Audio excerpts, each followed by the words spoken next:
Raiding your pension to fix a £5 billion blunder. That's the staggering reality we're facing just days after Labour's massive U-turn on their welfare reform plans. Chancellor Rachel Reeves is now eyeing up pension pots and so-called tax anomalies to plug the gaping hole in the public purse left by Labour's benefits backtrack. This isn't spin, this is real, and it's happening fast. Here's everything you need to know.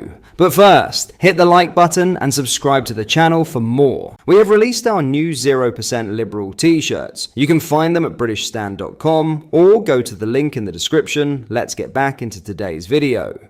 Labour's original plan to slash £5 billion from Britain's ballooning benefits bill just hit a brick wall. Facing internal backlash and fierce opposition, Starmer's government was forced into a sharp U-turn, ditching key reforms and leaving a massive funding shortfall. Now, Chancellor Rachel Reeves is scrambling to find that money elsewhere. And it's not going to come from thin air. While Labour insists they won't raise income tax, VAT, national insurance or corporation tax, Reeves is now signalling she'll go after other areas of the tax system, particularly targeting wealthier taxpayers. But what does that actually mean? One of the most controversial options being considered is pension reform, specifically how pensions are taxed. Right now, higher earners can receive 40% tax relief on pension contributions, while basic rate taxpayers get 20%. But under proposals reportedly on Reeves's desk, that system could be replaced by a flat 30% rate for everyone. According to reports, this move alone could rake in £2.7 billion for the Treasury.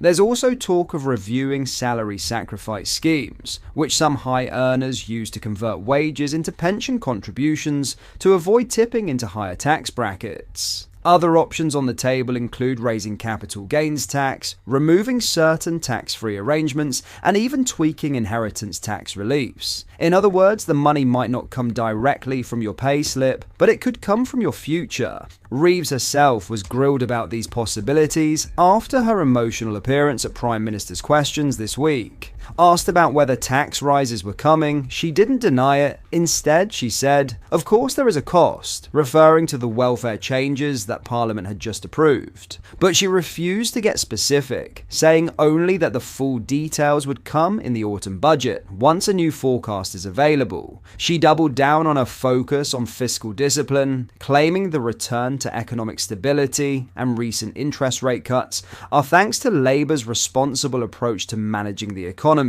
But that discipline may come at a cost, and it could hit your savings, your future, or your retirement. Tax experts aren't pulling any punches. Judith Friedman, a research fellow at the Institute for Fiscal Studies and Oxford professor of tax law, called on the government to do what she calls the sensible thing, raise income tax or VAT. She acknowledged Labour's political fear of breaking its manifesto promises, but said the signs are already clear. "I think they already have done so in various ways." She warned that while pension reform might raise money quickly, it's risky because it could discourage long-term savings or investment if not planned properly. She also floated other ideas, cutting inheritance tax reliefs, scrapping salary sacrifice altogether, or extending national insurance to pensioners. But the message is the same across the board. The money has to come from somewhere. So what's the bottom line? Labour's £5 billion climb down is now putting ordinary savers, future retirees, and even job creators in the firing line. And while Rachel Reeves promises she's focused on tax fairness, there's a big question looming.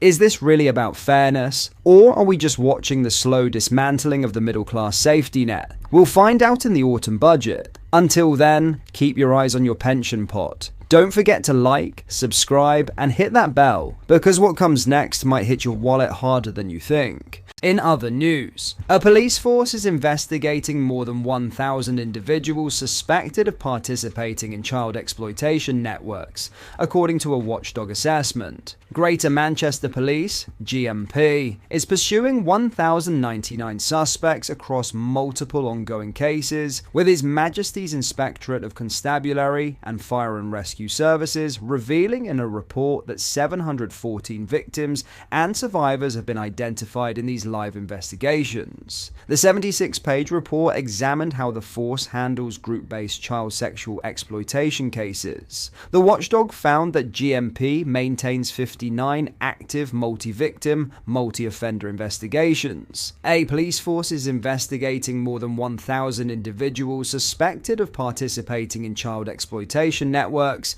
according to a watchdog assessment. Greater Manchester Police, GMP, is pursuing 1,099 suspects across multiple ongoing cases, with His Majesty's Inspectorate of Constabulary and Fire and Rescue Services revealing in a report that 714 victims and survivors have been identified in these live investigations. The 76-page report examined how the force handles group-based child sexual exploitation cases. The watchdog found that GMP maintains 59 active multi-victim, multi-offender investigations. Of these, 13 are being managed by the force's specialist child sexual exploitation major investigation team.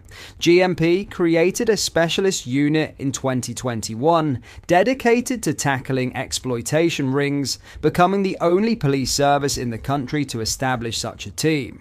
The Child Sexual Exploitation Major Investigation Team comprises approximately 100 personnel with protected funding. The report said, "The force fully accepts that it made mistakes in the past. It has taken positive and effective steps to learn from these mistakes and improve how it investigates recent and non-recent child sexual exploitation." Michelle Skier, His Majesty's Inspector of Constabulary, said, "We found that since 2019, when Greater Manchester Police started to review its non-recent child sexual exploitation investigations, the force has improved its understanding and approach to investigating allegations of child criminal and sexual exploitation." The watchdog's assessment acknowledged that GMP fully accepts that it made mistakes in the past and has implemented measures to address historical shortcomings.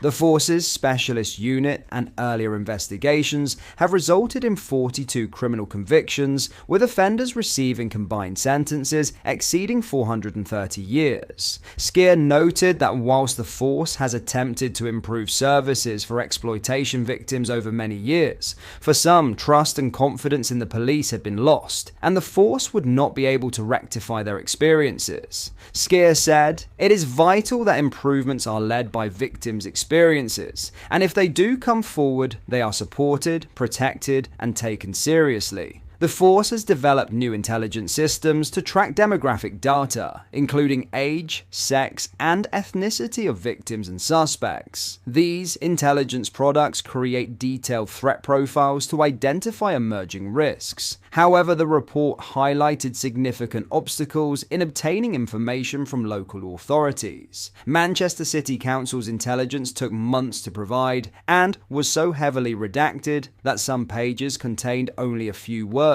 causing substantial investigation delays. The report stated, "Officers told us that due to a cultural shift in Greater Manchester Police, investigating child sexual exploitation is now considered everyone's business. Grooming gangs also feature heavily in chief officer meetings, with performance monitored closely," the report said. What are your thoughts on what we discussed in today's video? Let me know down in the comment section below. If you have not yet already, make sure you do drop a like on this video and subscribe to the channel for more British content. Thank you, take care, goodbye.